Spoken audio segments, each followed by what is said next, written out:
Hey there, Dr. Ryan Hetland here. Just had a great article here come through from Harvard Medical about how acute inflammation turns chronic.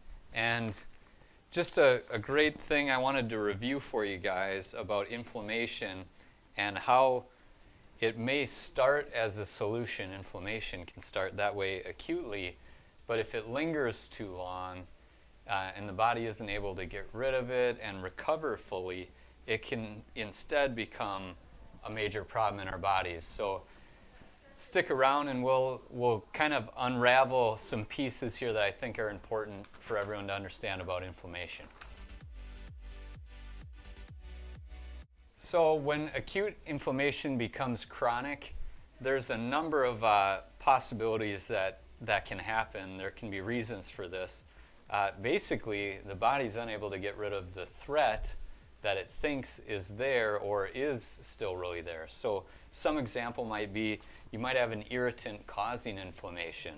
Maybe you're sensitive to certain foods or allergic to certain foods and you keep eating them without knowing or knowingly. You're gonna develop inflammation doing that, and if it stays and lingers there long enough, it'll develop into chronic inflammation.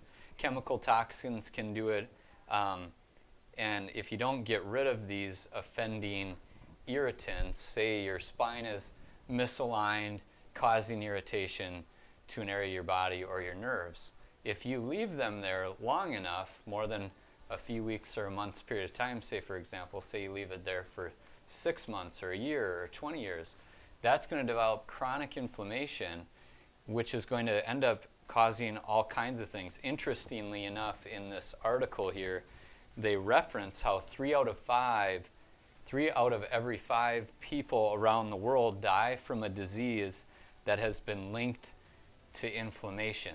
So diseases like heart disease, stroke, diabetes, cancer, chronic obstructive pulmonary diseases, even diseases of the spine where the autopsies that they did in years past called the Windsor autopsies, where you have a diseased organ that someone died from, they trace the nerve back to the spine and they find that that specific area of the spine had a diseased part of that spine.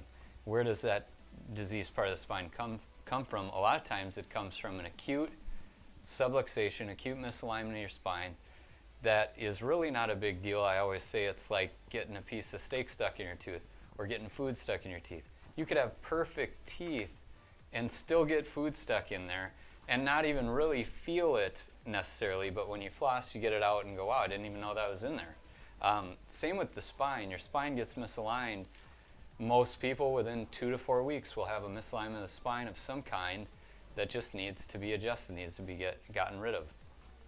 As soon as you get rid of that, that inflammation response will go down, and we can check for that with like a nervoscope, for example. So if you leave something in there, if you leave food in your teeth, steak in your teeth for a week or so, or maybe even as long as a month or so, maybe it doesn't, has some acute inflammatory reactions to the gums or the tissues, but if you get it out, your body can heal recover from that. If you leave it in there long enough to develop chronic inflammation in chronic disease like gum disease or tooth loss or cavities or need a root canal, that sort of thing. It's the length of time something stays in your body and has gone uncorrected. I think some of the key things to take away from this article here is the signs and symptoms, some of the things to look for: fatigue and lack of energy, depression and anxiety, muscle aches and joint pain. This is correlating right into what I've just been talking about. Constipation, diarrhea, and other GI complaints. How does this happen?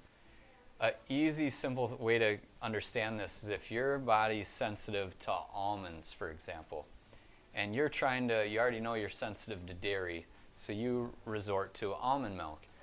Yet you don't understand or know that your body might be sensitive to almonds and you're consuming almond milk. Your body's going to have that sensitivity and create inflammation responses around that irritant.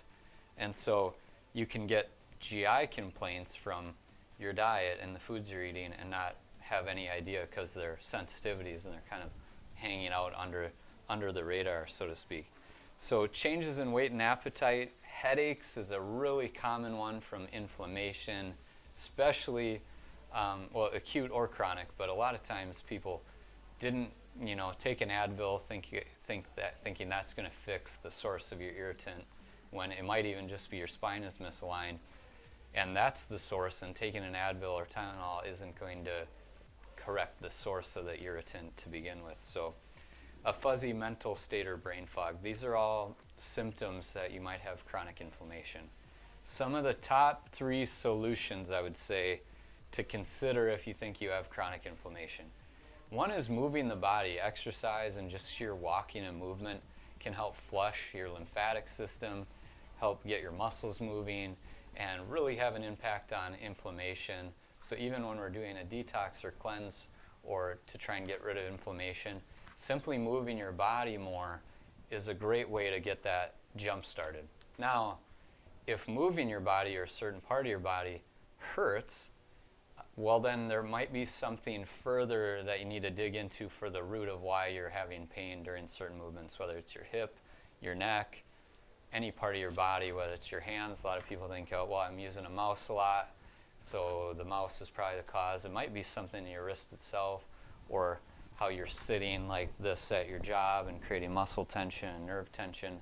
There is a lot more to what could be causing your joint pain.